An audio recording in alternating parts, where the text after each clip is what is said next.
This video is powered by the pros at Pascal Air Plumbing and Electric. Arkansas owned, Arkansas operated. GoPascal.com. Let's welcome in Tom Murphy, now Arkansas Democrat-Gazette, Whole Hog Sports. Tom, Eric Musselman was talking about after the game, the many film sessions that they can get in because it's a later game tonight, 9 o'clock Eastern, 8 o'clock Central Time. As we welcome you in this morning, how important is it that they kind of get that extra time to go over Wildcat personnel? Good morning, everybody. Yeah, it's big stuff. I mean, they're also, this staff, we know that they're well known for their scouting reports, their prep, and the better they can execute them. And, I'll tell you, step one is to try to keep Kentucky off the board because Sheboy has so many offensive rebounds. And they got a lot of guys who go in there and get on the board. So I thought it was funny. I heard a lot of the lead up to my segment here and the call, Chuck Barrett's call of the win from there. I've actually been there 2 or 3 times when teams have beaten Kentucky. And it's such a rare deal that I know I was there one time when Alabama beat them. I was there when Arkansas went 16 of 16 from the free throw line, the overtime game. And I guess it was 14. When Kentucky could not jump shoot, they had to get it in the lane. And so that team with Portis and that bunch, I think Qualls and Kai Madden and Kiko, they went, and Cody Clark went 16 of 16 from the free throw line to beat Kentucky. So it's a rare deal. I think this team has the talent to do it. They just have to be on. You mentioned that 2013-2014 year. Tom, this is only the second time in the history of the league since Arkansas joined that Kentucky and Arkansas played twice in a season. They beat them twice that year, Qualls dunk and that OT win you addressed. How unique is it the fact that these two teams rarely play each other twice a year? Yeah, it's pretty unique. And, they beat them in overtime both of those games that year. And I just think that the way the traditional matchups go, that Florida prefers to play Kentucky prefers to play like a Florida twice or a Tennessee twice, more of their long-standing rivals, and that's why Arkansas has the traditional A&M and LSU and Missouri twice. And so when you rotate the others through, you just don't see them as often. But, this rivalry was really strong when Arkansas joined the league. It may have been about the best when Arkansas got in the league. And when Arkansas basketball is good, because Kentucky's going to be up there, it pulls the whole SEC up when Arkansas is good. And, this game could have been a little higher magnitude if Arkansas hadn't had the injuries and some losses. But, hey, if South Carolina won there, then Arkansas has a chance to win there as well. 8 games to go. Arkansas seems to be safely in the tournament. What's the biggest threat to this team with 8 regular season games to go in the conference tournament of not making the tournament? Well, I'll tell you the biggest threat. Look at that schedule. Nobody has as hard of a schedule remaining. They're playing these contenders on the road in their final games. Bama, Tennessee, Kentucky, A&M. They have all those teams on the road. They have Florida still to come in here.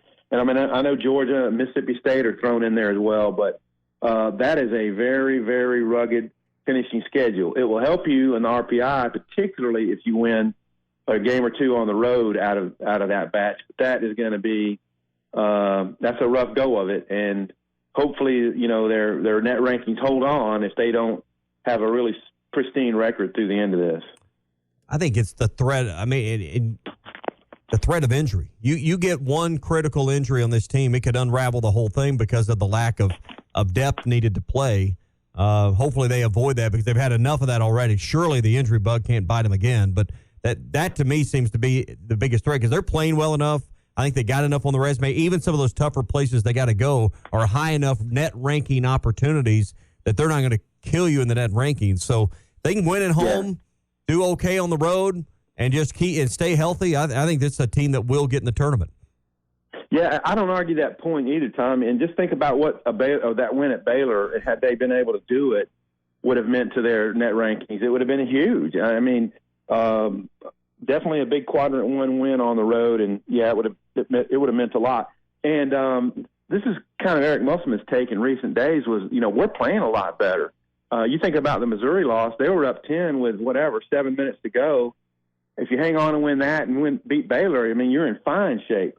Who knows what the injury bug will do the rest of the way? I know guys like Mikael Mitchell and Graham and Anthony Black have all had, contusions and injuries, stuff that hasn't prevented them from playing, but they're having to do a lot of rehab. And who knows what the committee will do, understanding that Trevin Brazile was out for the year after, whatever point that was. And then Nick Smith has been hit and miss. And who knows, maybe they'll get him back and can go on a little bit of a tear here as the season ends. Tom, you mentioned some wear and tear of some of the guards. I think about the minutes that Ricky Council, Devontae Davis, and Anthony Black are starting to log. Is that a concern with him kind of shifting to just 7 guys, specifically the guards, on the amount of minutes they're playing each game? Yeah, I do think it's a concern, and I'm sure it's something they're going to have to be, very closely monitor, and for what their production looks like toward the end of games. It's good, there's a lot of timeouts during games now, but yeah, I do believe that when your guys are among the tops in the league in minutes, it does have a cumulative effect, and certainly those guys have had to play a lot. We haven't seen a whole lot of Darian Ford and Pinion in recent games. They've been trading out more on the front court. Tom, I know that we've still gotten asked about Nick Smith, even by Jack Pilgrim, who works with Kentucky Sports Radio this morning. I expect him, if he does come back, to start playing either this Saturday or next Saturday. Both are home games. If he doesn't, though, what kind of impact do you think that has on the team moving forward in either a negative and a positive way, kind of based on them coming together these last few games?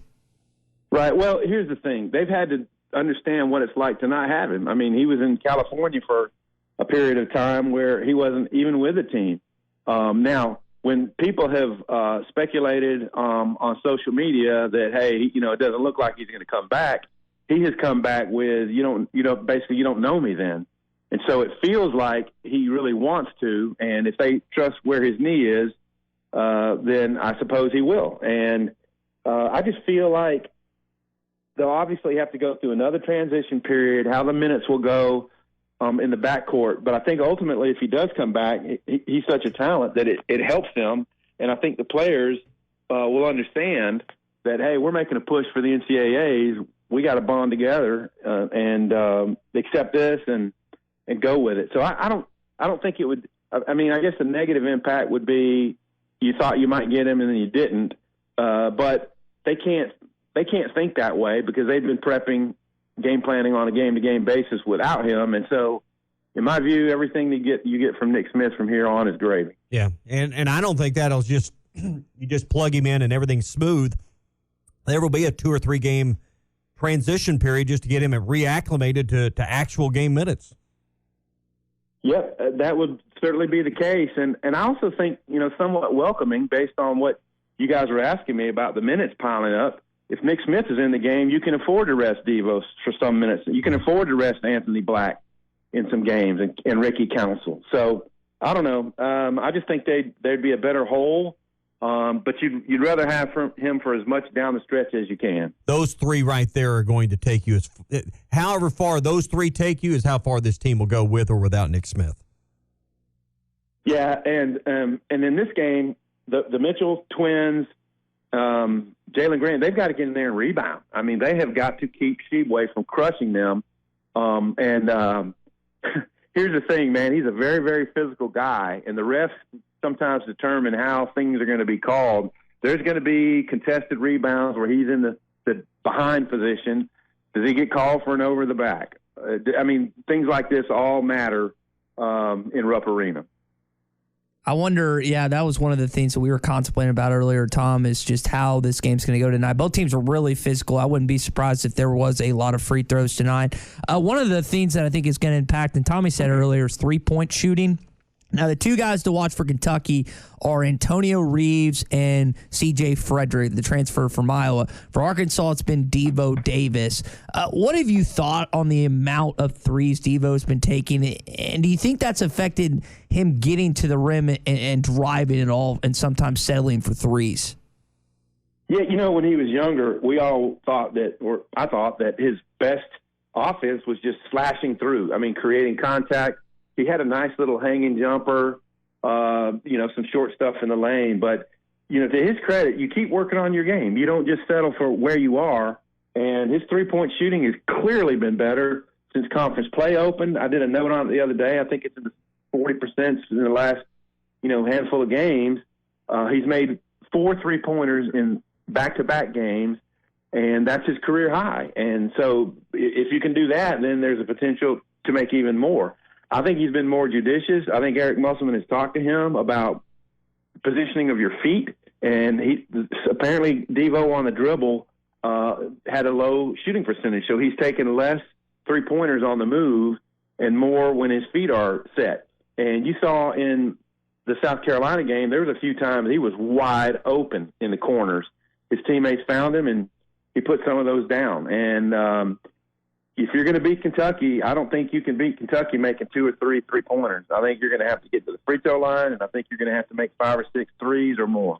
You mentioned the games that you've gotten a chance to see in person at Rupp Arena. I saw actually a win for Baylor, which was kind of odd because not a lot of teams go into Rupp.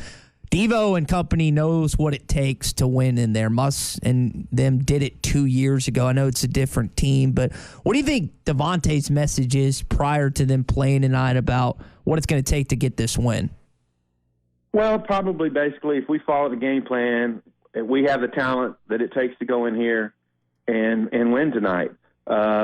It's the things I spoke about earlier: rebounding, drawing fouls, getting to the free throw line, having a good 3-point percentage, just being physical. And a lot of times there's a lot of things stacked up against you when you're in Rupp Arena, history and all that kind of stuff. And the fan base clearly.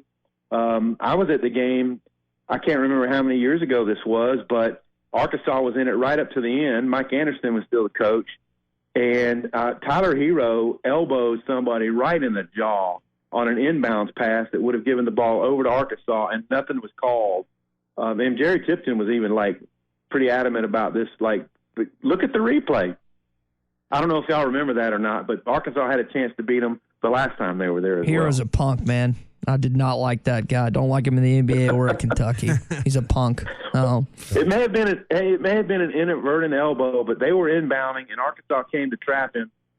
Or he was trying to get positioning, and the elbow flew out, and I can't remember who it hit, but I think it was I'm sure there's a lot of. I think it was Jalen Harris, Tom, if I remember that sequence right. But that was the game that Isaiah popped off for a bunch of threes in the first half. Arkansas had a decent lead at Rupp at half, and then Kentucky just kind of ticked away. I remember Hero was at the line saying, "I'm a bucket" to all the Arkansas players, and I was like, I hate this kid. Get him out of college basketball. Oh. Well, Rupp had changed its media seating, and we used to be on the baselines with pretty good view. And when they won that game with 16 of 16 free throws, I was right there by the Arkansas bench. It was really cool. You could actually hear timeout talks and things like that. And by then we were moved up into the upper stands, so you couldn't quite hear it as well. But it was a great view. Yeah. Tom, we'll leave it there, man. Appreciate the time. Hopefully Arkansas comes battle-tested after tonight and maybe get their first big road win. I know they beat South Carolina, but a huge road win that they could take away tonight. Yeah, it would be massive. Good talking to you guys. BetOnline remains your number one source for all your sports betting this season. Everything from the NFL and bowl season to esports. You'll find the latest odds, team matchup info, player news, and game trends at BetOnline. BetOnline features live betting, free contests, and live scores for almost any sport or game imaginable. We're the fastest and easiest way to bet on all your favorite leagues and events. Head to betonline.ag to join and receive a 50% welcome bonus on your first deposit. Make sure to use the promo code BELIEVE to receive your rewards. That's BLEAV. BetOnline, where the game starts.